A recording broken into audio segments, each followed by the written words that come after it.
Hola a todos, bienvenidos a otra clase del curso de Mecánica Estadística con la profesora Gloria Buendía. Hoy tenemos la quinta clase y, bueno, cuando desee comenzar, profesora. Ok, gracias. Bueno, como les dije, hoy les iba a dar algunos ejemplos. Entonces, casi toda la teoría que yo les he dado sobre métodos de Monte Carlo, etcétera, los ejemplos que se han puesto han sido ejemplos de trabajar con sistemas con espines, ¿verdad? Simplemente porque son los sistemas más sencillos, porque el fenómeno de universalidad me permite que trabajar un sistema muy sencillo me puede dar información sobre sistemas mucho más complicados. Entonces hoy voy a darles ya unos ejemplitos concretos de cómo se aplican estas técnicas de Monte Carlo de simulación numérica. Entonces, bueno, les voy a muy rápidamente, les voy a recordar los modelos clásicos de electromagnetismo. ¿Ok? Eh, lo primero, ¿verdad? El primera ¿cómo se llama? Lo primero que la gente se planteó, los físicos de la época, era de, bueno, cómo podemos tener un sistema con magnetización espontánea. Se sabe que el origen del magnetismo, ¿verdad? Son los espines de los electrones no apareados, pero la idea era de que, bueno, esos espines obedecen, ¿verdad?, en cierta forma un campo externo. Pero había sistemas o hay sistemas que tienen la particularidad que aún en ausencia de un campo tienden a organizarse y tienden a tener lo que se llama un comportamiento magnético espontáneo. Bueno, y eso claramente es debido a las interacciones entre ellos. Entonces, los tipos más claros de los modelos más clásicos de magnetismo son lo que se llamaríamos los ferromagnetos. Son sistemas que en ausencia de campo magnético, por debajo de una temperatura crítica, tienen una magnetización espontánea. Es decir, los espines se alinean a pesar de que no haya ninguna orden externa que diga, mire, pónganse en esta dirección, ellos se tienden a alinear de forma paralela entre ellos, ocasionando que haya una magnetización neta, ¿verdad? Para una temperatura por encima de la temperatura crítica, que en este caso se llama temperatura de Curie, los espines ya, digamos, esa interacción entre ellos es sobrepasada por el efecto de desorden y la magnición es neta, es cero. También están los materiales antiferromagnéticos. Son materiales, esto es interesante porque uno diría, bueno, en el material ferromagneto, ¿quién es el parámetro de orden que decide que el material está ordenado o está desordenado? Es la magnetización, ¿verdad? La suma de los espines. Si la suma de los espines es distinta de cero en promedio, entonces el material tiene una magnetización neta. Ahora, fíjense, con el antiferromagneto hay que tener cuidado porque uno dice, bueno, fíjense, este sistema que está dibujado aquí, este es un sistema claramente ordenado. Los espines no están al azar. Sin embargo, la magnetización neta es cero. Entonces, pero hay un orden. O sea, es muy distinto el estado del desorden en que los espines están todos colocados al azar. Y yo digo, bueno, si yo promedio sobre todas las configuraciones, ¿verdad? O subir un gran número de configuraciones, en promedio me va a dar que la medición promedio es cero. Aquí me va a dar también que la magnetización promedio es cero, pero sin embargo hay un orden. O sea, lo que me está diciendo es que para un material antiferromagneto, la magnetización, es decir, la suma de los espines, no es un buen parámetro de orden, ¿verdad? Porque, por ejemplo, aquí vemos, esta es una configuración muy ordenadita. ¿Ok? Sin embargo, el sistema tiene magnesium neta cero.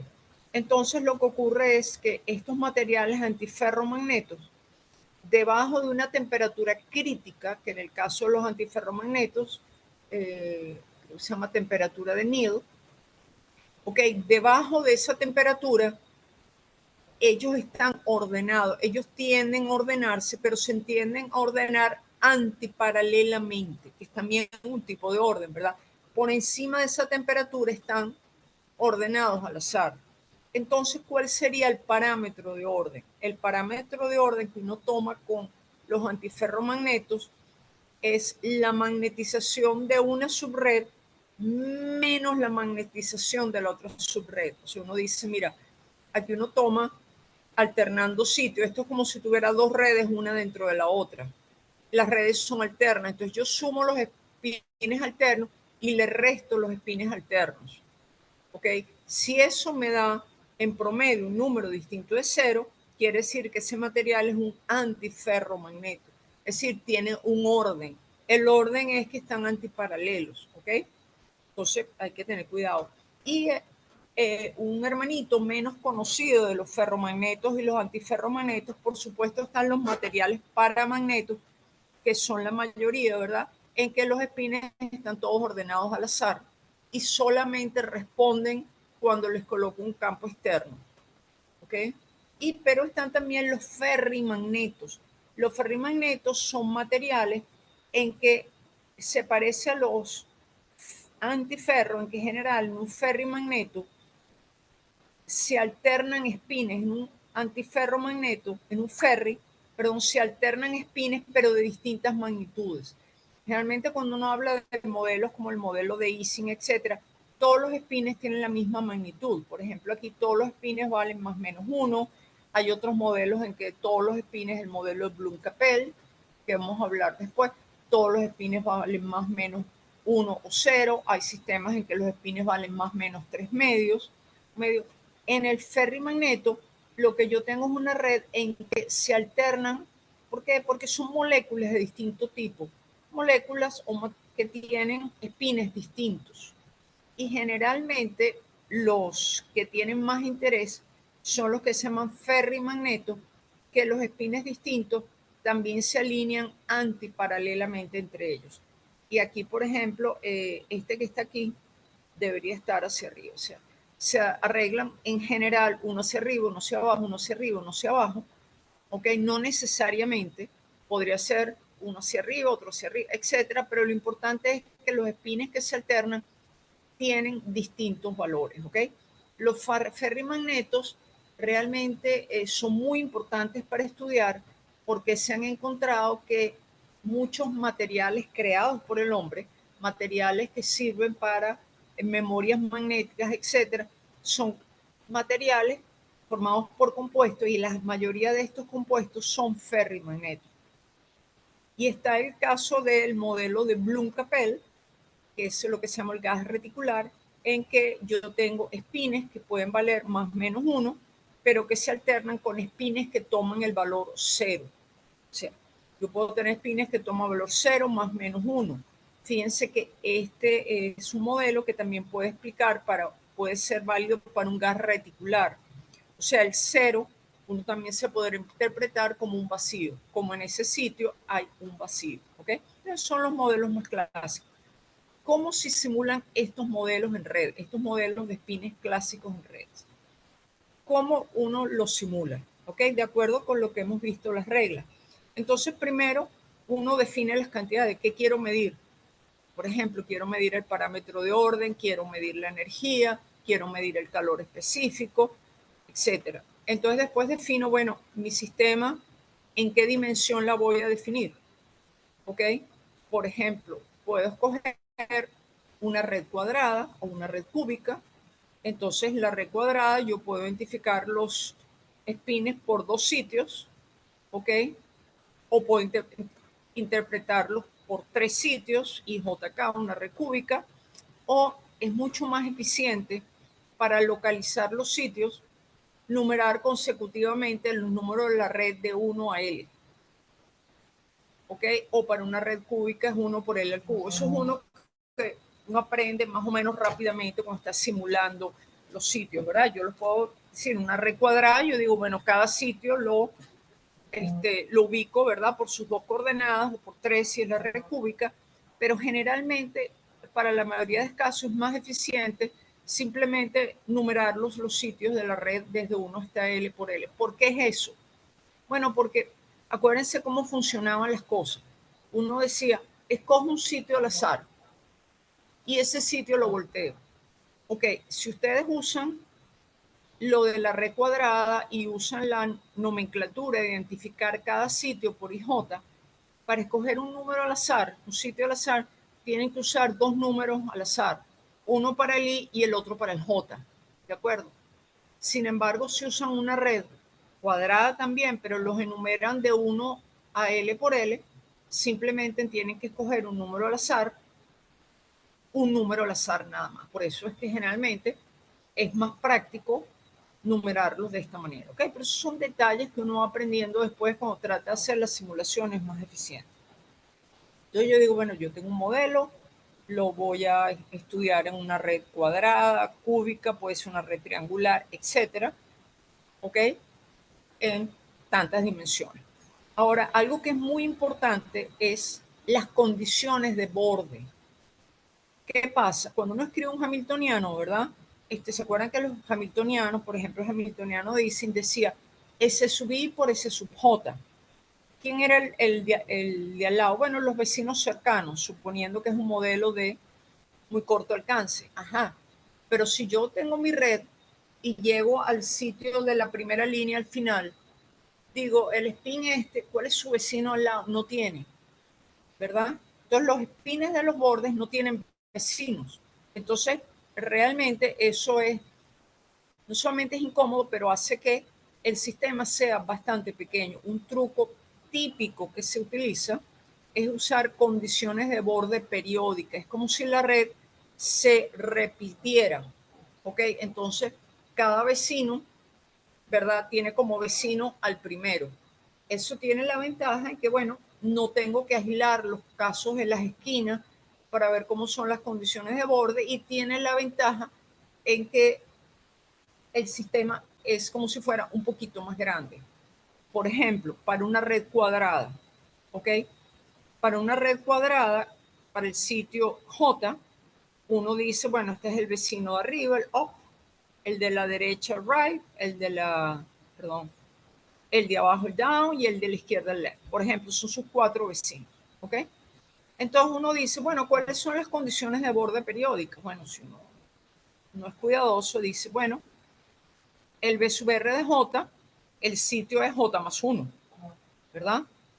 Este de aquí es J, estoy asumiendo que estoy usando una notación en que J va de 1 hasta L por L, ¿no? Entonces yo diría, bueno, el B sub R de J es J más 1, este es J menos 1. Si es una red cuadrada, el de arriba será J menos L y el de abajo J más L. Ustedes dicen, bueno, son mis condiciones de borde. ¿Ok? Aquí están. ¿Verdad? Y de nuevo estoy usando la notación en que tengo, digamos, estoy numerando los del primero al último, no estoy usando dos números, sino los estoy indicando con un número. Ok, estas serían las condiciones de borde. Si yo hago eso, me voy a encontrar con problemas. ¿Qué pasa en los sitios, en los bordes?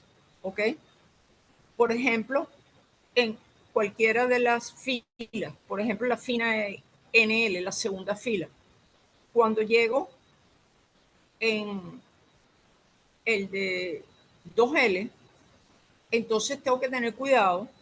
Por ejemplo, supongamos que J es el último de la fila. Entonces yo digo, bueno, este J es NL, ¿verdad? Por ejemplo, supóngase que estoy usando un sistema de 10 por 10 espines. La primera fila, el último es el 10, ¿verdad? Continúo, la otra es el 11, el último aquí es el 20. Y yo digo, bueno, su vecino de la derecha es el 21. No, porque el 21 es el que está allá abajo, no es vecino, primer vecino de él. Su vecino de la derecha sería el vecino el 2, porque es como si yo volviera a repetir las condiciones de borde periódicas. Entonces uno tiene que tener mucho cuidado que, por ejemplo, todo vecino de abajo de NL es 1 más N menos 1L, etc. ¿Ok? O sea, tenemos que tener cuidado al poner las condiciones de borde, porque nosotros estamos repitiendo. ¿Ok? Entonces, si este es el último spin, suponte que este es el spin L por L. ¿Ok? Su vecino de abajo, ustedes me dicen, bueno, ¿y cuál es? ¿Cómo le voy a sumar L a este sitio si ya llegué, este era el último? No, lo que pasa es que este primero, este último, es el primerito, ¿ok? Porque es como la red se repite. Entonces, lo primero que uno establece son las condiciones de borde periódicas. Eso es algo, si va a usar sistemas condiciones de borde periódicas, eso es algún programita. Es como un programita que uno tiene ya para cualquier red. O sea, a mí ahora me ponen, por ejemplo, yo he trabajado con sistemas ferrimagnetos, con modelos de Bloom Capel y eso. Yo ya tengo mi programita para calcular los vecinos. ¿Ok? Entonces simplemente no importa el modelo, si la red es cuadrada y las condiciones de borde son periódicas, si estoy a primero, segundo vecinos, ya tengo mi programita que lo enchufo ahí. ¿Ok? Ahora, ¿qué hago? Después que tengo los sitios, no estoy hablando de los espines, estoy hablando en que tengo los sitios de la red donde van a estar los espines. Entonces ahora tengo que inicializar la red, darle un valor a la variable ubicada en cada sitio de la red. Por ejemplo, si tengo un sistema de espines, tengo que dar el valor del spin en cada sitio de la red, ¿ok? Y ahora para esa red inicial, yo tengo que calcular las cantidades a medir, porque yo primero dije, bueno, ¿qué es lo que yo quiero medir en este sistema? Por ejemplo, quiero medir el parámetro de orden, que puede ser la magnetización, puede ser la energía, etc. Entonces yo tengo que calcular para esa red inicial las cantidades, esas cantidades, la magnición, la energía, etc. Por eso es que uno normalmente, mi red inicial, uno lo que agarra y escoge una red muy sencilla. Por ejemplo, una red en que todos los espines estén paralelos, una red en que todos estén antiparalelos. Esa red no es un ejemplo de la red. Ustedes me digan, profesora, pero usted va a estudiar el sistema a determinada temperatura y usted me está poniendo que una red en que todos los espines están paralelos para iniciar, pero si esa temperatura, ese no es, no, pero precisamente los algoritmos de Monte Carlo me dicen, no importa cómo usted empiece, ¿verdad? Una vez que el algoritmo converge, le van a dar las probabilidades correctas. Entonces digo, bueno, entonces yo empiezo con la red en que me sea más fácil medir el parámetro orden, la energía, etcétera. Yo podría poner la red al azar, ¿ok? Pero, por ejemplo, imagínense que yo estoy trabajando en un sistema de 1024 por 1024 por 1024. Calcular la energía de esa red por hamiltoniano es un poquito fastidioso, ¿no? Requiere un tiempo allí y tal. En cambio, si los pongo todos al azar, todos ordenaditos, ya sé cuál es la energía, sé cuál es el parámetro de orden, ¿ok? O sea, yo empiezo con una red que me sea fácil calcular esas cantidades, porque yo no voy a tomar medidas sobre esa red, ¿ok?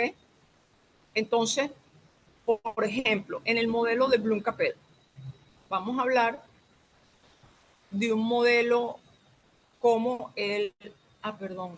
bueno, eh, ahora voy a ver qué modelo voy a medir. Por ejemplo, aparte del modelo de Ising, hay muchísimos modelos. El modelo de Bloom Capel, quizás está un poquito menos familiarizado, que puede servir para un gas reticular, es una versión más general del modelo de Ising de espines clásico.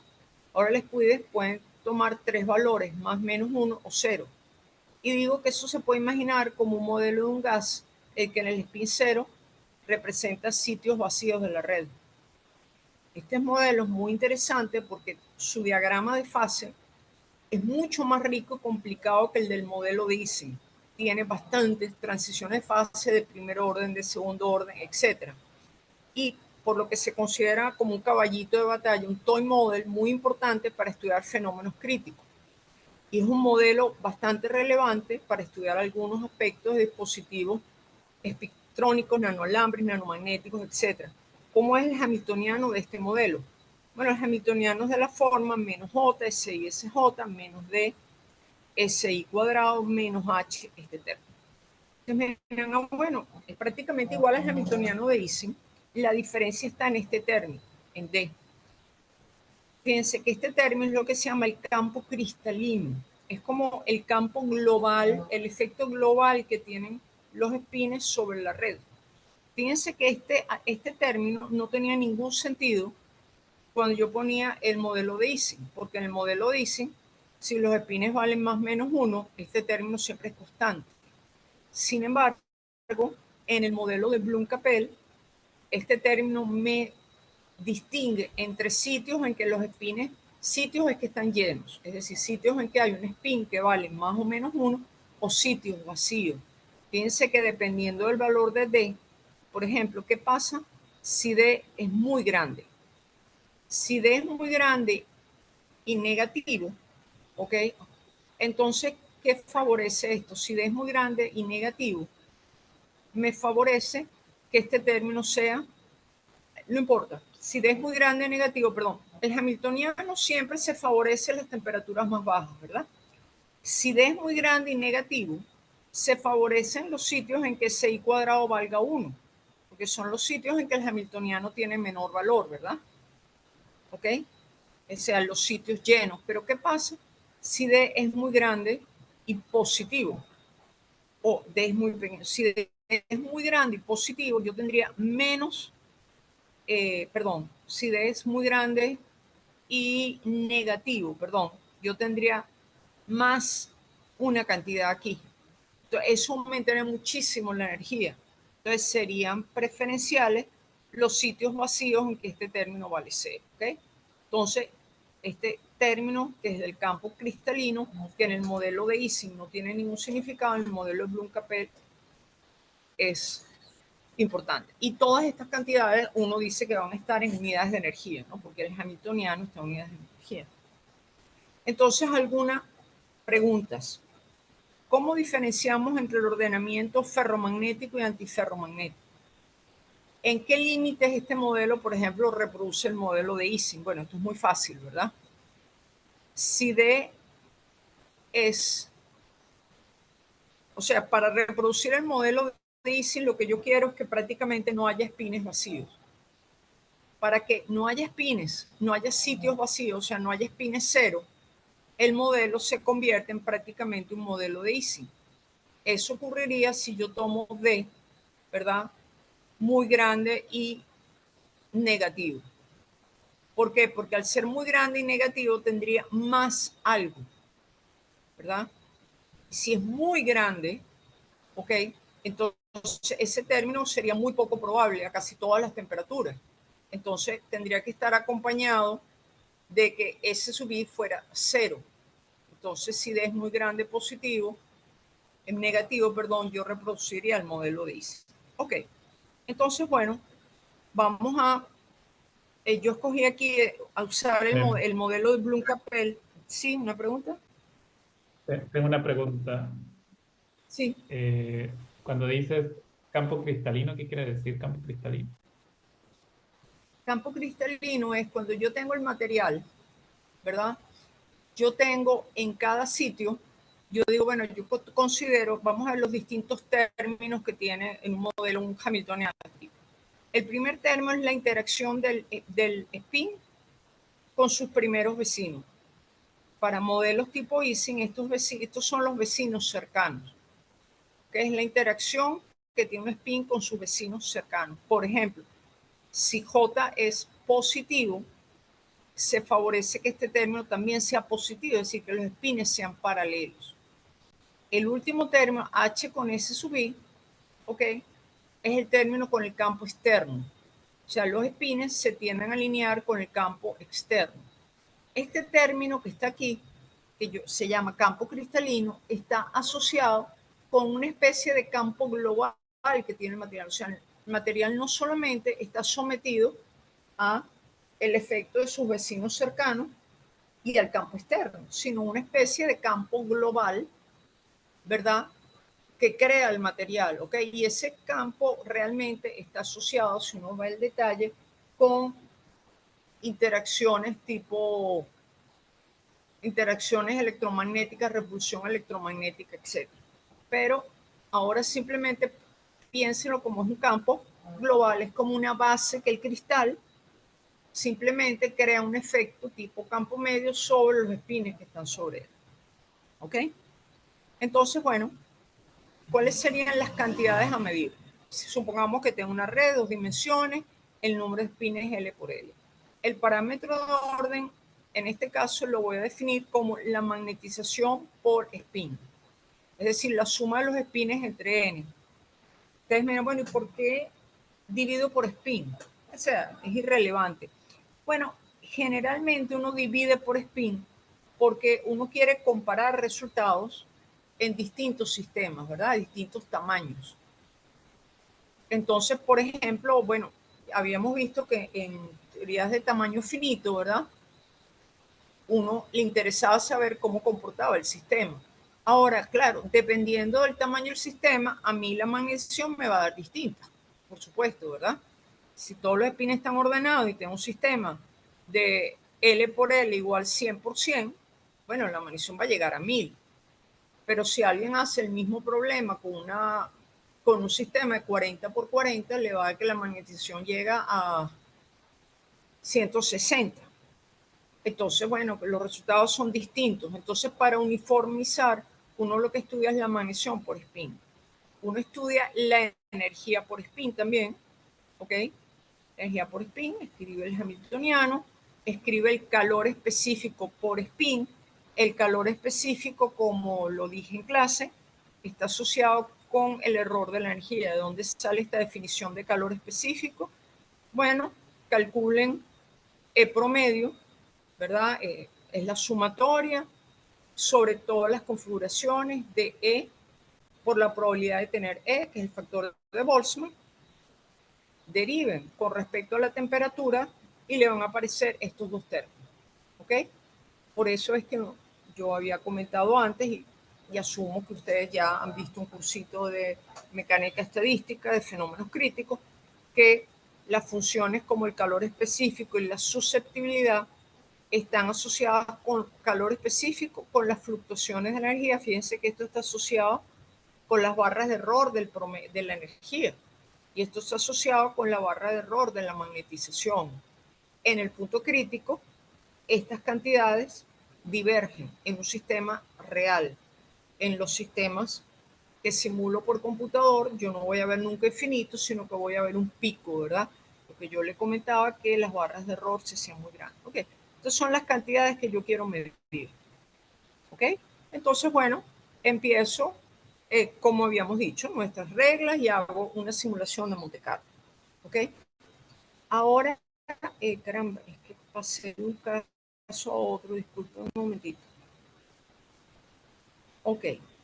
Bueno, y entonces ahora uno hace su simulación de Monte Carlo. ¿Ok? Va escogiendo los espines, va volteando un espín al azar, etcétera, y va viendo qué es lo que pasa. Okay, déjenme la otra lámina, tengo unos ejemplitos más detallados. Quería hacerles ahora un ejemplo de cómo uno modela sistemas sociales, ¿ok? Porque yo cuando hablé al principio de modelos complejos, ¿verdad? Y uno dice, bueno, yo estoy modelando sistemas de Ising o una cantidad de casos físicos, pero yo les hablé de que también sistemas complejos eran una comunidad de personas, ¿verdad? O un grupo de neuronas, y ahí en todo eso hay complejidad.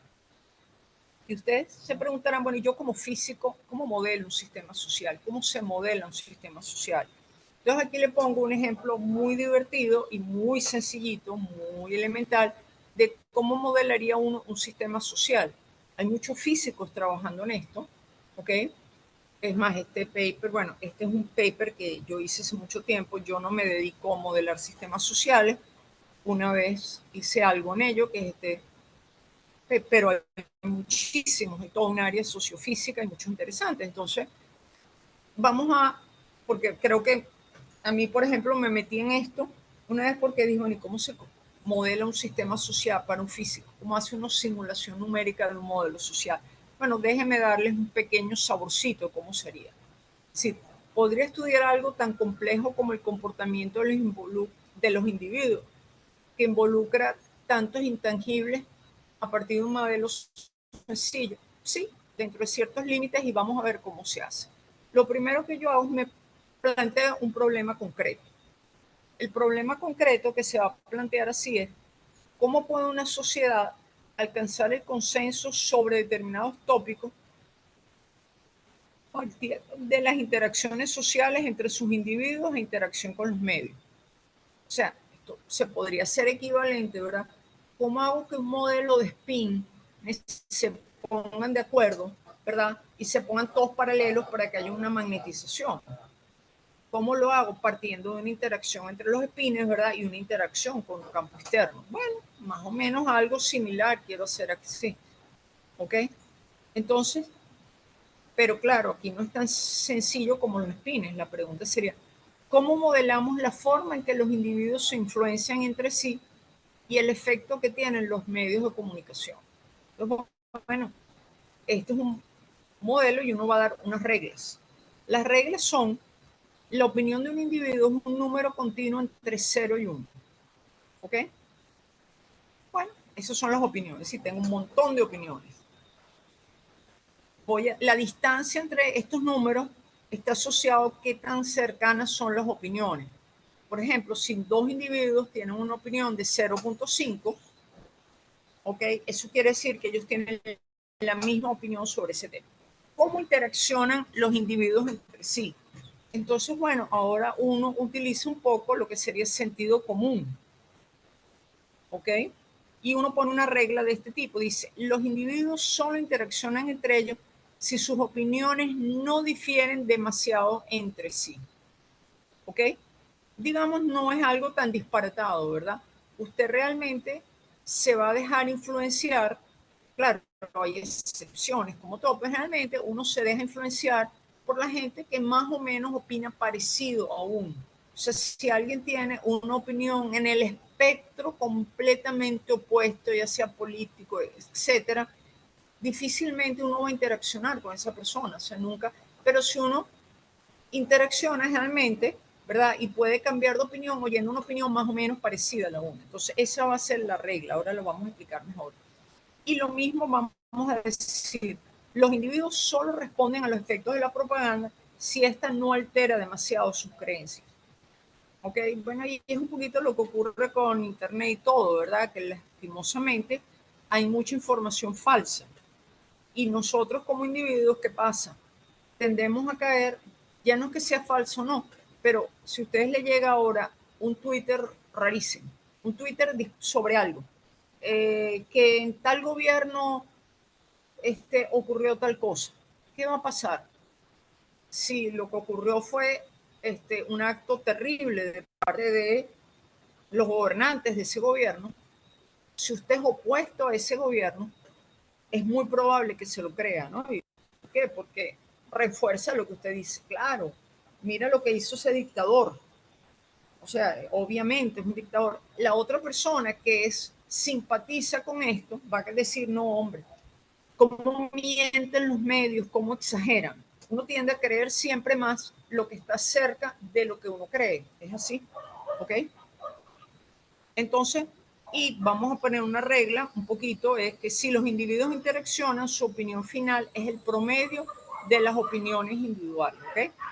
Y yo no estoy pretendiendo que con este modelo uno pueda simular el comportamiento social, pero digamos, este es como un modelo muy, muy básico, ¿no? ¿Ok? Que bueno, que les da un ejemplito cómo se podría modelar un sistema. Entonces, ¿cómo es el modelo? Tengo N individuos.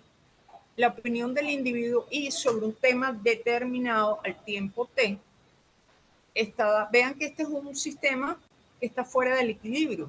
Depende del tiempo. La opinión de los individuos cambia con el tiempo. En un tiempo dado, el individuo I, ¿verdad? Tiene una opinión que es un número entre 0 y 1. ¿Ok? Pero también cada individuo tiene una capacidad de cambiar de opinión. No todos los individuos son iguales. ¿Ok? Es lo que se llama el nivel de confidencia, que se podría llamar tolerancia, que es la capacidad del individuo de cambiar de opinión después de interactuar con otros o con la propaganda. Entonces uno a cada individuo le define un nivel de confidencia o de tolerancia. Ese no cambia durante la simulación en este modelo sencillo. Sí, mi opinión puede cambiar, pero no cambia la naturaleza de quién soy yo. O sea, yo soy un individuo tolerante o intolerante, y eso siempre. ¿Ok? Entonces, a cada individuo se le asocia en un determinado tiempo una opinión y a cada individuo se le identifica con un nivel de confidencia. Por ejemplo, si epsilon igual a 0, eso podría representar un líder, poniéndolo como, digamos, en aspecto positivo. Un líder es un individuo que él tiene una opinión y su opinión nunca va a cambiar. porque más bien es lo que está tratando de que los demás cambien su opinión. Ahora, por otro lado, ¿verdad? En vez de llamarlo líder, lo podría llamar un individuo completamente intolerante o incapaz. No estoy diciendo que los líderes sean intolerantes, por favor. Puedo decir que este epsilon igual a 0 se puede interpretar de dos formas. O como un individuo que no interacciona con nadie. Él tiene su opinión y nunca la va a cambiar. ¿Ok? Estos serían los extremos. Epsilon igual a 1 sería un individuo que interacciona con todos. O sea, no importa qué tan distinta sea la opinión a la suya, él va a interaccionar y modificar su opinión. Ese va a ser un parámetro que me va a decir, entre 0 y 1, que me va a decir la fuerza, entre comillas, de la propaganda. Es como decir, esta es la opinión de la propaganda. La propaganda me está vendiendo tal opinión. ¿Ok? Entonces, con esas premisas, ¿cómo se simula el modelo? Entonces, como yo digo, a t igual a 0 se le asigna a cada individuo una opinión al azar. ¿Ok? Para tiempo t igual a 0, cada individuo tiene una opinión que es un número escogido al azar entre 0 y 1. Los individuos también tienen todos una tolerancia epsilon sub i, que puede ser igual para todos, no sería lo más realista, puede variar, etc. Y entonces uno dice que en cada tiempo el individuo tiene una probabilidad m de interactuar con el campo externo, es decir, con la propaganda. Si en un momento dado él está sujeto al efecto de la propaganda o está sujeto a interactuar con otro individuo. Entonces el individuo, entonces uno en un tiempo t selecciona al azar un individuo i, lo selecciona al azar con probabilidad m, es decir, escojo otro número al azar para saber si la probabilidad es m o 1 menos m. Entonces, con probabilidad m, si con probabilidad m, él lo que va a interaccionar es, él va a oír la propaganda. Si su opinión, ¿verdad?, de ese individuo menos la opinión de la propaganda, que es el valor S, que es fijo, ese no cambia. O sea, la propaganda está vendiendo una idea o una opinión o algo que el valor vale S igual tanto. Si la opinión del individuo respecto a eso no es menor que su nivel de tolerancia, si la diferencia, y fíjense que aquí pongo valor absoluto, porque lo que me interesa es qué tan cerca esté, no si está por debajo o por encima. Si la diferencia entre la opinión del individuo y lo que le está vendiendo la propaganda es menor que el nivel de confidencia o de tolerancia al individuo, y el individuo va a cambiar su opinión.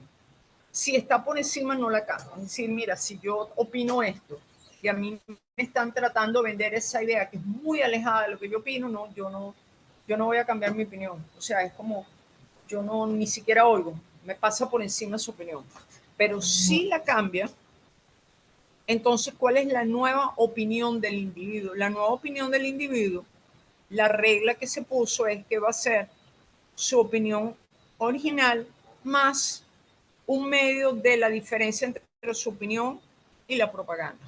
¿Ok? O sea que de alguna manera el nuevo individuo dice, bueno, se va acercando lentamente a la opinión de la propaganda. Si x sub n menos e sub i, aquí hay un error, aquí es mayor que epsilon sub i, la opinión no cambia. ¿Ok? ¿Qué pasa si la probabilidad, cuando escogí el individuo, me dio una probabilidad 1 menos m, es decir, me dio la probabilidad de escoger otro individuo. Perdón, me dio la probabilidad de que él interactúa con otro individuo. Entonces ahora yo voy en la red, ¿verdad? Entre el conjunto de esos individuos, escojo otro individuo que lo voy a llamar K. Si la diferencia de opiniones entre estos dos individuos es menor que E sub i, E sub i es la tolerancia del primer individuo, el primer individuo va a cambiar su opinión, tal que su nueva opinión es la vieja, más un promedio entre su opinión y la del otro. O sea, al final, su opinión va a ser como un promedio entre la opinión de él y la del otro. O sea, se va acercando a la opinión del otro. ¿Ok? Ahora, aquí pueden pasar, pero podría ocurrir que ahora vamos a ver el otro individuo. Si, si la diferencia entre las dos opiniones es menor que el nivel de tolerancia o de confidencia, como se llama, del otro individuo, el otro individuo también va a cambiar su opinión y la va a acercar a la del primero. Fíjense que ellos no terminan con la misma opinión, cuidado, porque fíjense que ellos parten de su opinión inicial. Lo que pasa es que alteran su opinión inicial por un factor que los acerca a la opinión del otro. Ahora, pero también podría pasar que el individuo Y, su nivel de tolerancia es alto y él al interaccionar con el individuo K, esta diferencia es menor que epsilon sub I y el individuo Y cambia su opinión, pero podría ocurrir que el otro individuo es más intolerante. Podría ser que el otro individuo tiene un epsilon muy grande. Perdón, tiene un epsilon muy pequeño, disculpen. El epsilon Hay muy una pregunta en grande. el chat. Sí, dígame. Dice, ¿el modelo está relacionado con Disculpen, es los que como sistemas tengo la frustrados? pantalla no puedo ver el chat. Ajá, dime. No, yo leo la pregunta. ¿El modelo está Sí, por relacionado favor. con los sistemas frustrados vidrio de spin de Parisi, Sar y Virasoro? Este modelo en particular no. Okay. Este modelo en particular no. No, porque estas son unas reglas muy particulares, ¿no? El modelo de Bloom-Capell podría tener alguna relación, pero este modelo no. Es más, este modelo es un modelo típico para sistemas sociales. Claro, uno lo podría traducir, ¿ok? Pero digamos es como muy traído por los pelos llevarlo a la física. ¿Ok? Porque ¿cuál sería la cantidad física que él se va a acercar al otro individuo? ¿No? En este momento no veo cómo podría ser asociado a este otro modelo. ¿Ok? Entonces, bueno, como digo, aquí están interaccionando dos individuos, pero podría ser que uno cambie de opinión y el otro no. Uno de los individuos tiene un nivel de tolerancia muy alto, interacciona con el otro y él cambia su opinión, pero el otro individuo puede tener un nivel de tolerancia más bajo y después de la interacción no interacciona, simplemente dice, mira, la diferencia entre este individuo, su opinión y la mía, es mucho mayor de lo que yo puedo tolerar, por lo tanto yo no cambio mi opinión, ¿ok? O sea que cuando dos individuos intercambian, el resultado puede ser que ninguno de los dos cambie de opinión, que solo uno cambie de opinión, ¿verdad? O que los dos cambien de opinión, ¿ok? ¿Qué cantidades va a medir uno en este sistema? Bueno, una cantidad sería un histograma de opiniones, es decir, a medida que pasa el tiempo, cómo van cambiando las opiniones. Entonces uno puede cambiar, por ejemplo, jugar. ¿Qué pasa si todos los individuos tienen el mismo nivel de tolerancia? Llegarán al consenso. ¿Qué pasa si hay un pequeño porcentaje de individuos intolerantes? Yo también podría jugar con la intensidad de la propaganda, ¿ok? Entonces, bueno, caramba. Ups. Aquí no sé qué pasó. Eh, Déjenme ver, disculpen, sí.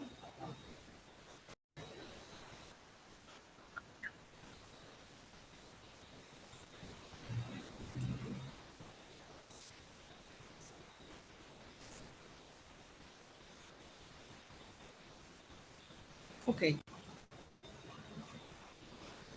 Disculpen. Entonces, bueno, tengo las reglas de simulación. Vamos a ver algunos resultados simplemente por entretenimiento. ¿Me están oyendo? ¿Tienen la gráfica? Sí, sí, sí.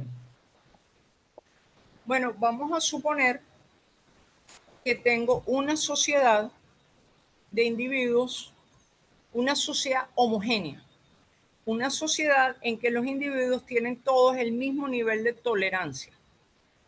O sea, es una sociedad en que, bueno, no hay nadie destaca, no hay líderes, no hay gente, todos más o menos tienen el mismo nivel de tolerancia. Y estoy escribiendo las curvas después de un tiempo dado, ¿ok? ¿Qué opinión se llega? ¿Ok? Entonces, fíjense, vean que el consenso lo que quiere decir que hay una mayoría de individuos que tienen la misma opinión, solo se logra para un rango, las gráficas no se ven muy bien, pero los resultados solo se logran consenso para un rango muy pequeño, el nivel de tolerancia. O sea, si la tolerancia de los individuos es muy baja, es decir, si yo tengo individuos, una sociedad en que los individuos tienen una tolerancia muy baja, no se alcanza nunca el consenso. Sino lo que ocurre es, vean, o sea, cada quien mantiene su opinión, la va cambiando un poquito, pero todo el mundo tiene su opinión. Sería una especie de segregación. Y ustedes dicen, bueno, eso se espera, ¿verdad? Los individuos no interaccionan con nadie, nunca van a llegar a una opinión. Pero ¿qué pasa si el nivel de tolerancia es muy alto? Individuos que realmente tienen un nivel de tolerancia bastante alto, interactúan mucho con otros y cambian la opinión, tampoco se alcanza el nivel. ¿Por qué? Eso es lo quizás sería novedoso. Bueno, lo que pasa es que si tenemos una cantidad de individuos veletas, es decir, cada vez que ellos, acuérdense que al principio tenía un montón de opiniones al azar. Si cada vez que los individuos interaccionan con alguien van cambiando su opinión, igualito nunca se van a poner de acuerdo, porque yo hablo con mira, más o menos acerco tu opinión, pero después voy a hablar con otro que tiene una opinión completamente distinta y también me acerco. Entonces, es interesante que solamente hay un rango muy, muy estrecho de niveles de epsilon, vamos a decirlo así, del nivel de confidencia, en que el individuo, en que la sociedad esa puede alcanzar el límite. O sea, una sociedad toda de líderes, en que cada quien tiene su opinión, no la va a cambiar nunca, no se va nunca a poner de acuerdo, nunca va a haber. Pero si la opinión es de todos, de gente, todo lo contrario, completamente flexibles, veletas, vamos a decirlo así, que cambian de opinión cada vez que hablan con alguien, tampoco se logra la confidencia, se logra un acuerdo. O sea, el acuerdo se logra si todos los individuos son iguales en un rango muy, muy pequeño. ¿Ok?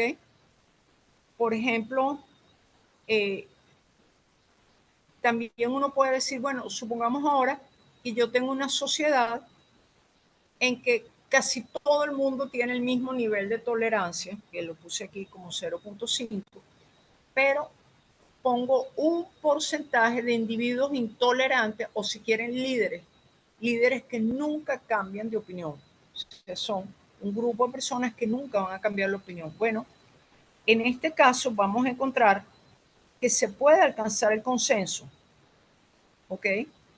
O sea, el consenso implicaría este pico, ¿no? Porque estos son histogramas en que hay una mayoría de individuos que comparten esta opinión que está aquí, que es casi en el medio, y esto solo se puede alcanzar, por ejemplo, en estos valores creo que es 40%, no, parecieron 40%, no distingo bien los colores, ¿ok?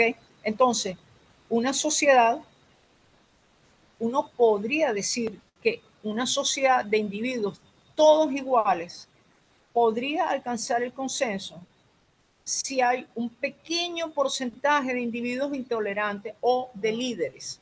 ¿Por qué? Porque ellos van a aglutinar el consenso en torno a ello, ¿ok? Pero tiene que ser un porcentaje pequeño, porque si no se dan cuenta que aparecen cosas como esta, que aparecen zonas en que opiniones que tienen un poquito más de gente, porque deben estar cercanas a algunos de estos intolerantes, pero no hay un consenso, ¿ok? Entonces, bueno, ahora, bueno, estos gráficos son un poquito traídos por los pelos, pero digamos, para explicarlos ahora. Pero la otra pregunta sería, vamos a suponer ahora que tengo un medio que está dando una opinión. Y entonces quiero estudiar qué tan frecuente, ok, esa opinión que le están vendiendo los medios puede convencer a más de la mitad de la población. Y entonces uno hace un juego de epsilon 1, epsilon 2. ¿Ok? Y entonces la diagonal es cuando la población es completamente homogénea. ¿ok? Aquí yo puedo jugar, bueno, si tengo tal porcentaje de individuos con este, tal porcentaje de individuos con este.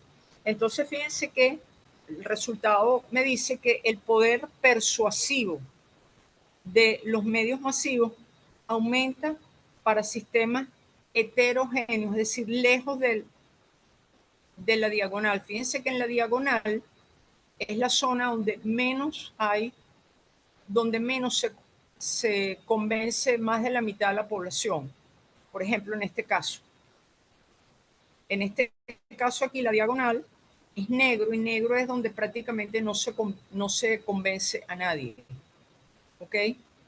Entonces, si la sociedad es muy homogénea, no se llega a un consenso. En cambio, si la sociedad es más heterogénea, fíjense que es curioso, el poder de los medios masivos aumenta para sistemas heterogéneos, es decir, en que los individuos es más variado. Y el consenso puede ocurrir a una opinión diferente que la de la media, ¿ok? Por ejemplo, ahora, ¿qué pasa si hay un grupo que tiene en una sociedad que tiene un grado de tolerancia muy pequeño? Se puede alcanzar un estado muy desordenado.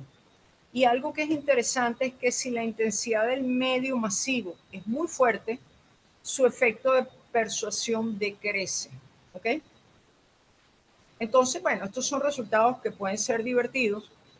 Lo único que les estoy dando un ejemplo muy por encima de cómo se pueden hacer simulaciones numéricas para estudiar sistemas sociales, ¿ok? Entonces, los resultados globales son, por ejemplo, supongamos que no hay medio externo, o sea, m igual a 0. ¿Se acuerdan que m era la probabilidad de que los individuos interaccionaran con el medio? Si no hay m igual a 0, no hay medio externo. Entonces, lo que hablábamos es que si el sistema estaba formado por individuos con dos niveles de confidencia, la probabilidad de alcanzar consenso no estaba en la diagonal. O sea, si yo tengo los individuos, todos tienen el mismo nivel de confidencia, es muy difícil alcanzar el consenso. Lo más diferente entre los individuos, lo más fácil de alcanzar el consenso. Y a veces este consenso, cuando son muy distintos, se consigue en los extremos del rango de opiniones. ¿Ok? Ustedes dirán, no, pero si los individuos son todos muy parecidos, van a alcanzar el consenso muy rápido. Cuidado. Aquí, como yo estoy diciendo que los individuos son muy parecidos, me refiero al nivel de tolerancia de los individuos. Pero los individuos tienen opiniones muy distintas. Puede ser que uno empiece con un conjunto de individuos con opiniones completamente distintas al azar. ¿Ok? Entonces, el consenso, que se forme un consenso, realmente requiere la existencia de que haya un porcentaje de individuos intolerantes. ¿Por qué? Porque el consenso se va a alcanzar alrededor de ellos. ¿Ok? Porque ellos son los que nunca cambian de opinión y de alguna manera la gente tolerante que interacciona con ellos, ¿verdad? Va a ir cambiando su opinión hacia la de ellos. ¿Qué pasa ahora si yo pongo un medio masivo? ¿Ok? M es 0. De nuevo, el consenso se favorece si los niveles de confidencia de los dos grupos son bastante distintos. Si, por ejemplo, yo divido la población, no en opiniones, insisto, las opiniones las coloco al azar, pero la mitad de individuos tiene una tolerancia y la otra mitad del individuo tiene otra. ¿Ok? Si los niveles de tolerancia son muy parecidos, el medio nunca puede convencer a más de la mitad de la población. ¿Ok? Y puede ocurrir, supongamos que un grupo de individuos tenga un sistema de muy pequeña tolerancia, son individuos intolerantes, y el otro grupo tiene individuos muy, muy tolerantes. Aquí puede ocurrir que uno termina en un sistema completamente desordenado. O sea, no se llega a ninguna opinión, se llega a una energía. Y algo que es interesante es que si la intensidad del medio masivo es muy grande, la intensidad del medio masivo es M. ¿Se acuérdense que M, yo decía, el individuo interacciona con otros individuos y con el medio masivo? Si la interacción que predomina fuertemente es la interacción con el medio masivo, no puede, el medio masivo no puede imponer su mensaje. Entonces, digamos, de este estudio muy superficial, como lo estoy mostrando, uno encuentra que la diversidad en los niveles de confidencia aumenta la oportunidad del consenso. ¿Ok? Este era simplemente un ejemplo divertido, diría yo, para darles una idea a ustedes cómo se usan esto de las simulaciones numéricas para para resolver sistemas complejos. Entonces, la clase pasada, y vamos ahora a darles un ejemplo discúlpenme ahora, déjenme ver qué es lo que yo tengo aquí. Bueno, creo que ya se los he hablado. Ya, digamos, está muy detallado.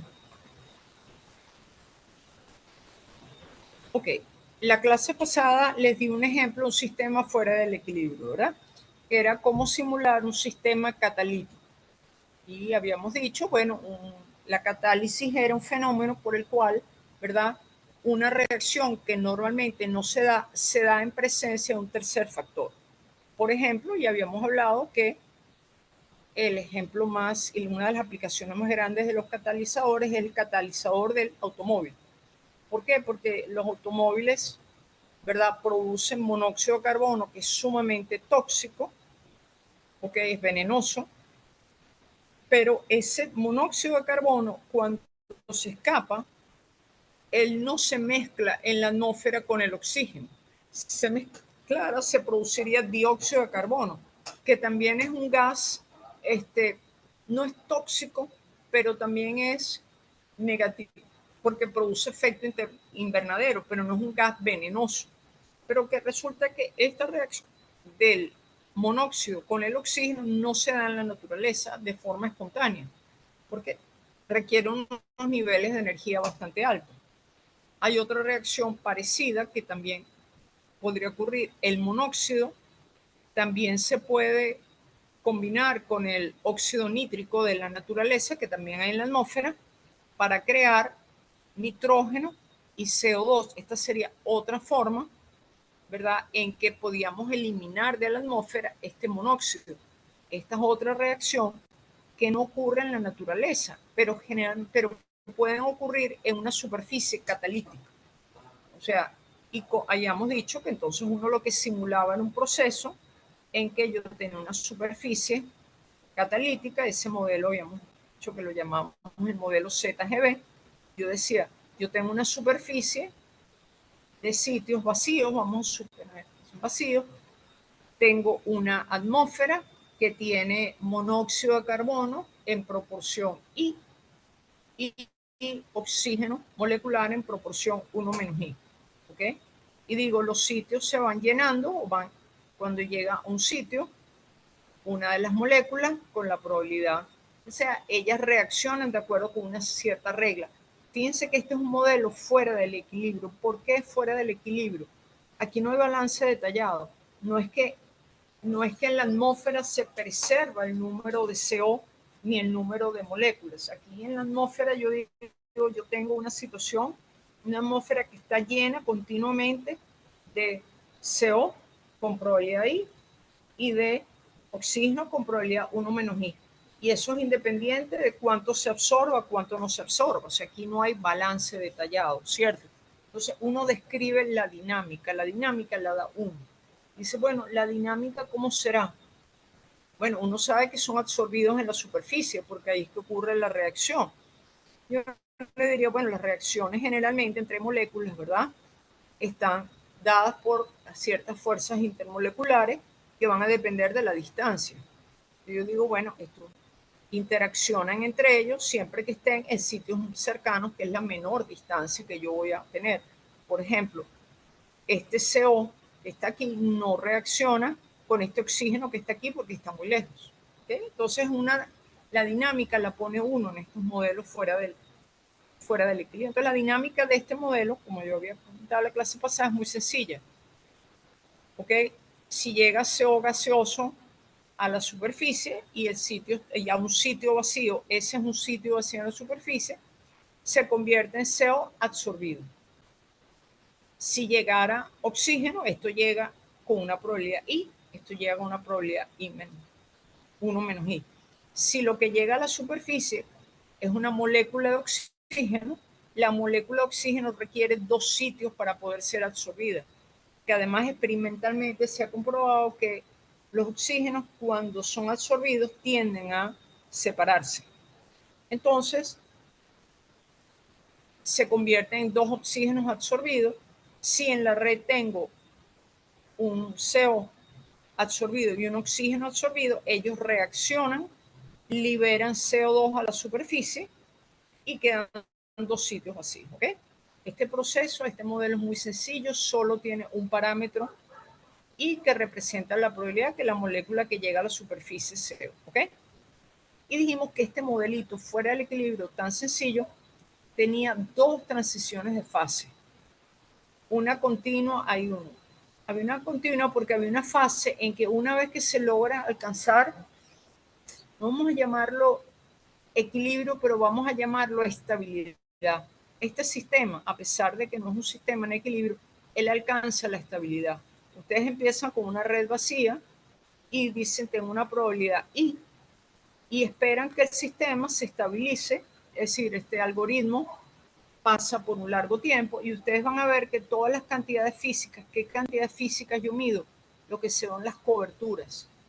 Yo voy a medir cuántos sitios de la red, coberturas por sitio, cuántos sitios de la red están cubiertos de CO, cuántos sitios están cubiertos de oxígeno y evidentemente los sitios vacíos que no los voy a medir, ¿verdad? ¿Ok?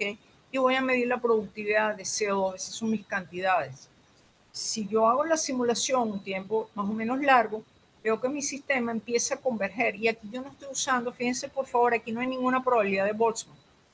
Yo no estoy usando aquí una probabilidad, no, yo estoy usando una dinámica y estoy diciendo, se aplica la dinámica muchas veces hasta que el sistema se estabiliza. ¿Qué quiere decir que se estabiliza? Bueno, que cuando yo mido la cobertura, el valor que da es más o menos un valor más o menos fijo con una barra de error muy pequeña. ¿Y qué encuentro con este sistema? Que si I, acuérdense que I es la cantidad de CO que hay en la atmósfera, si I es relativamente bajo, el sistema simplemente, la red está envenenada con oxígeno. ¿Ven? O sea, la cobertura de oxígeno es 1, que quiere decir que todos los sitios están llenos con oxígeno. Pues claro, ahí no puede pasar nada, ¿verdad? La cobertura de CO, de CO es 0 y no hay producción de CO2. De repente, a un cierto valor bastante particular de I, empieza el sistema al aumentar I. Ok, es decir, al aumentar I, aumenta a ver, I igual 0 implica que todo lo que tengo es oxígeno, ¿ok? Porque, ¿de acuerdo? Y para I bajo, la mayor parte que tengo es oxígeno. Hasta que I no llega a un cierto valor, o sea, hasta que la atmósfera no tiene un cierto valor de CO, no empiezan a ocurrir reacciones. Entonces, hay un rango de valores de I que entonces la superficie empieza a, no a llenarse, pero empieza a haber sitios que ya tienen CO. Fíjense que son muy poquitos. ¿Por qué son muy poquitos? Porque vean lo que está pasando. Yo tengo una superficie que estaba llena de oxígeno. De repente empiezan a haber algunos sitios vacíos, ya no todo lo que llega es oxígeno, y entonces empiezan a haber sitios vacíos. Cada vez que entra un CO a un sitio vacío, pero todavía hay un alto porcentaje de oxígeno, él va a reaccionar. Entonces, la productividad de CO2 va a aumentar rápidamente. ¿Por qué? Porque la mayoría de los CO que llegan se encuentran con un oxígeno para reaccionar, algunos no y se van quedando. Entonces hay un rango de valores de ahí en que la cantidad de oxígeno que está en la superficie empieza a disminuir, la cantidad de CO disminuye muy poquito y hay una productividad de CO2. O sea, en este rango, el catalizador está produciendo CO2, liberando CO2 a la atmósfera. Y aquí hay una transición de fase claramente discontinua, es así, sharp. O sea, a 0.50 y algo, la red que tenía muy poquito CO de repente brinca y esto es lo que se llama un estado absorbente, ¿ok? Se llena de CO y ya, ¿verdad? Claro, si sigo aumentando ahí, ya no importa, ya está llena. Entonces, claro, al llenarse de CO, la red está vacía, ya no tiene monóxido, no tiene oxígeno y no puede producir nada. ¿Ok? Esto es lo que se llama un estado absorbente y es una transición de fase abrupta, completamente discontinua. Fíjense que es muy interesante que un sistema fuera del equilibrio tiene transiciones de fase. Entonces, bueno, por ejemplo, el modelo es muy sencillo. Como yo les decía la otra vez, los sistemas reales esta transición no se ve. O sea, esto más o menos, este modelito tan sencillo refleja cualitativamente lo que puede pasar en un catalizador real, cualitativamente, por supuesto. Pero los catalizadores reales no tienen una fase en que se envenenan con oxígeno. Esta fase no existe en la naturaleza. ¿Ok? Por otro lado, hay efectos de temperatura. O sea, la red no necesariamente se envenena así, sino que a altas temperaturas aquí pueden ver unas ciertas fluctuaciones que hay entre estados con alto y bajo cobertura. Hay efectos de temperatura y las impurezas también juegan un papel. Entonces ustedes miran, bueno, ¿y cómo hago yo para mejorar este modelo para incluir, por ejemplo, temperatura? Entonces, bueno, ¿cómo simula uno ese modelo? Bueno, ya creo que la otra vez les dije, pongo una configuración inicial, ¿verdad? Por ejemplo, la configuración inicial puede ser que la red está vacía. Hago los pasos de calentamiento, ¿ok? Y digo, en cada paso de Monte Carlo selecciono uno de los sitios de la red al azar, ¿ok? Si el sitio está lleno, bueno, me voy a otro, ¿verdad? Si el sitio está vacío, trato de ver con probabilidad y si entra un CO con probabilidad 1 menos I si entra un oxígeno. La entrada de oxígeno es un poquito más truculenta porque el que el sitio esté vacío no implica necesariamente que le meta un oxígeno, sino que tengo que mirar los vecinos cercanos. Si hay otro sitio cercano vacío, meto el otro oxígeno y reacciona. ¿Ok? Y bueno, cada vez que entra sea un CO o sea un oxígeno, yo voy a revisar los vecinos de ese sitio donde hubo esa entrada. Si en alguno de esos, si hay un par de vecinos CO y oxígeno, ellos reaccionan, se libera un CO2 y se quedan los sitios así. ¿Okay? Entonces, bueno, al finalizar un paso en Monte Carlo, guarden los valores de la cobertura. ¿Ok? Y así va el proceso. ¿Cómo puede modificar uno el sistema? Hacerlo más físico, incluyendo desorción, coabsorción, difusión, impureza. Fíjense, A, B y C son efectos térmicos. La pregunta es, ¿y en un sistema realmente hay un aumento de temperatura? ¿Y cómo meto yo la temperatura aquí? La temperatura en estos modelos se mete como efectos de desorción, coabsorción y difusión. ¿Ok? ¿Qué quiere decir desorción? Que a medida que la temperatura sube, las moléculas que están absorbidas en la superficie tienen una probabilidad de desorberse, es decir, de salir espontáneamente, adquieren suficientemente energía para no estar atrapadas en la red. ¿Ok? O también se pueden mover dentro de la red. Y también uno puede incluir impurezas. porque digamos, también puede ocurrir en un catalizador que los sitios de la red se llenen con impureza. ¿Ok? Otro modelo muy parecido al modelo ZGB es el que se llama modelo de Yaldran-Kam. Es más reciente que el ZGB y es muy parecido.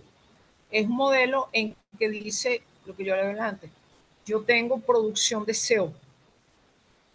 El CO con el óxido nítrico que hay en la atmósfera, si reaccionaran, producirían dióxido de carbono y nitrógeno. O sea, sería una forma de eliminar este gas tóxico. De nuevo ocurre, este proceso de aquí a aquí no se da en la atmósfera, sino se da en una superficie. Y esa superficie es una superficie catalítica. Entonces, el proceso es muy parecido al anterior. Tengo una atmósfera en que en vez de tener CO y oxígeno, o sea, la atmósfera no es que no tenga oxígeno, sino para este efecto estoy considerando solamente la reacción con el óxido nítrico. Entonces, bueno, es lo mismo. Tengo CO con probabilidad 1, perdón, I, NO con probabilidad 1 menos I. Si el CO se encuentra en un sitio vacío en la superficie, se absorbe. El NO de nuevo se disocia, requiere dos sitios vacíos que se separan en N y en O.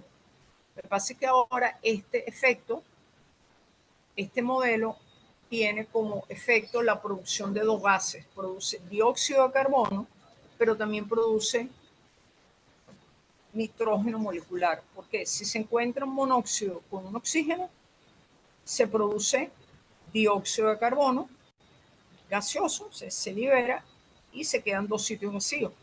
Pero podría ocurrir que un nitrógeno se encuentra con otro nitrógeno en un sitio cercano y ellos entonces se liberan en la naturaleza, se libera la atmósfera, una molécula de nitrógeno y quedan dos sitios vacíos. ¿Okay? Este proceso es muy parecido, tiene un solo parámetro I, ¿ok? Y entonces, bueno, las simulaciones de Monte Carlo, igualito. En un sitio I se escoge al azar, si está vacío, se trata de absorber CO o absorber NO. La absorción de NO requiere dos sitios. En la superficie, si hay vecinos cercanos, un CO y un O, reaccionan. Si hay vecinos cercanos, un N, reaccionan. ¿Ok? Empezamos con una red vacía. ¿Ok? Este modelo tiene una particularidad.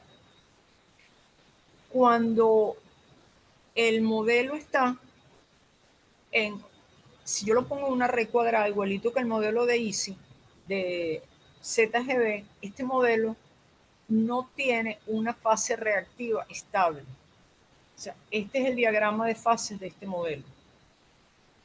¿Ok? El diagrama de fase aquí, la fase reactiva, esto es lo que ocurre una vez que se han equilibrado. No hay producción ni de nitrógeno ni de monóxido, ni de dióxido. O sea, este estado no tiene una fase reactiva estable. Ocurre que la molécula primero se llena de oxígeno, ¿verdad? Se llena con nitrógeno, etcétera, pero no tiene una fase reactiva estable. ¿Ok? Y eso se debe a lo siguiente, porque este modelo es distinto. Vamos a hacer un dibujito de lo que está ocurriendo. Resulta que una red cuadrada, como aquí ahora tengo tres elementos, tengo oxígeno, CO y nitrógeno, y tengo los sitios vacíos, lo que empieza a ocurrir es que en una red cuadrada se colocan tipo tableros de ajedrez, ¿se dan cuenta? Si es muy baja, se alternan cuadraditos azules, oxígeno con nitrógeno. ¿Qué pasa? El oxígeno no reacciona con el nitrógeno. Entonces, esta red que está aquí no es reactiva. ¿Por qué? Porque es como que tengo, vean, o puro azul, o puro amarillo, o cuadraditos amarillo y azul, como un tablero de ajedrez. El azul y el amarillo no reaccionan.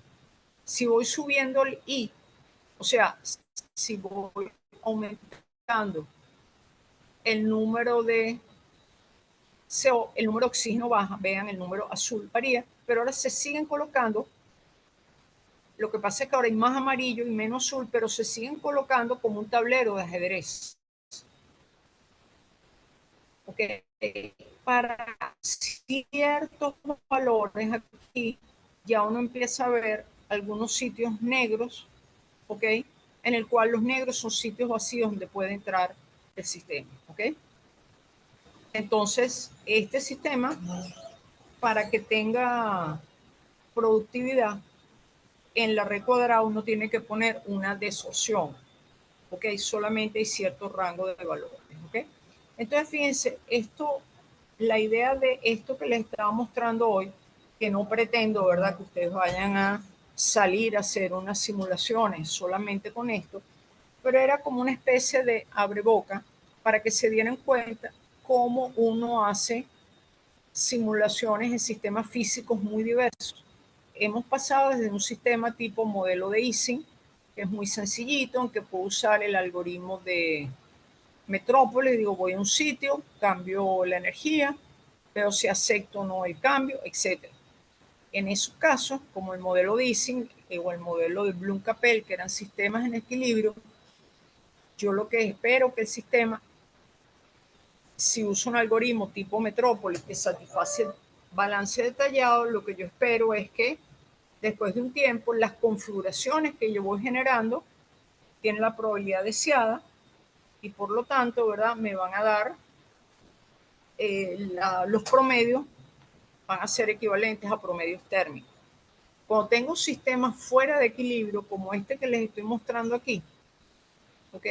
Lo que ocurre es que ahí yo no voy a seguir usando métodos de Monte Carlo, porque lo que estoy haciendo son simulaciones numéricas, ¿verdad? Estoy calculando las cantidades físicas como promedio. Estoy esperando que el sistema se estabilice, es decir, llegue a una configuración más o menos estable, como lo veo muy fácilmente. Por ejemplo, en estos problemas, yo lo que haría es lo siguiente, yo mido para un valor de I, empiezo con una red vacía y mido la cobertura de CO, la cobertura de oxígeno. Lo que me da al principio es que esa cobertura, lástima que no tengo nada que varía muchísimo, hasta que la cobertura se estabiliza, varía muy poquito alrededor de un valor. Ese es el valor. Yo digo, aquí ya el sistema se ha estabilizado y aquí de ahora en adelante es que yo voy a tomar las medidas. A pesar de que es un sistema fuera del equilibrio, ellos llegan a valores estables, valores que no cambian mucho en el tiempo. Y entonces voy a calcular promedio. Pero lo interesante es que en estos modelos fuera del equilibrio, modelos dinámicos como el ZGB, uno le da las reglas. ¿Qué reglas le da? Bueno, si es un modelo físico como el ZGB, yo trato de darle reglas, ¿verdad?, que sean lo más cercanas a la física. Es decir, son absorbidos, la probabilidad de que se absorban va a depender de qué cantidad hay en la atmósfera. Una vez que están en la superficie, bueno, las moléculas, las interacciones a cortas distancias, ¿verdad?, son atractivas y digo, bueno, si están cerca, van a interaccionar. Entonces digo, bueno, cada oxígeno reacciona solamente con las moléculas de CO que están cercanas. Es algo que tiene significado físico, pero yo le doy la dinámica. Y entonces uno puede mejorar el modelo introduciendo características físicas. Por ejemplo, una característica física es que si aumenta la temperatura, la superficie aumenta su temperatura, las moléculas que están ahí atrapadas en esa superficie, ¿verdad?, tienen cierta probabilidad de salir. Entonces, bueno, uno le pone efectos de desorción. También, digamos, a medida que aumenta la temperatura, las moléculas se pueden mover de un sitio a otro, efecto de difusión. Otro efecto físico que uno le puede meter a estos modelos es la impureza. ¿Qué puede ocurrir? Bueno, por ejemplo, una impureza muy típica en un condensador catalítico, un catalizador, es el plomo. O sea, la gasolina generalmente contiene plomo, no debería, pero siempre tiene algo de plomo. Esas partículas de plomo se pueden quedar en, en los sitios del catalizador. Si esas partículas no se desorgan, es decir, si esas impurezas se quedan ahí, aunque sea un porcentaje muy mínimo, ellas al final tienden a anular completamente la capacidad del catalizador. En cambio, si las impurezas pueden disolverse, puede tener cierta propiedad catalítica. ¿Okay? Entonces, bueno, esto les dio como una visión de un sistema y les quise dar quizás un poco como diversión, cómo modelaría un físico, un sistema social. ¿Ok? Y hay de eso, hay muchísimo, entre paréntesis, hay muchísima gente, muchísimos físicos trabajando en eso de modelitos. Claro, yo les puse un modelito trivial, ¿no? Pero aún el modelito trivial es interesante, ¿no?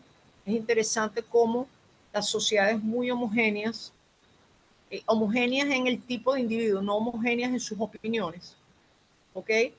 No alcanzan consenso, o que la sociedad para alcanzar consenso necesita pues un cierto número de, vamos a llamarlo líderes o algo así, gente que aglutine opiniones alrededor de ellos, pero que ellos nunca cambien su opinión, ¿no? Entonces, bueno, creo que ese fue un ejemplo, vamos a decirlo así, divertido, pero en que se están usando algoritmos de física, etcétera, para estudiar. ¿Okay? Entonces, bueno, quería saber si tienen alguna pregunta.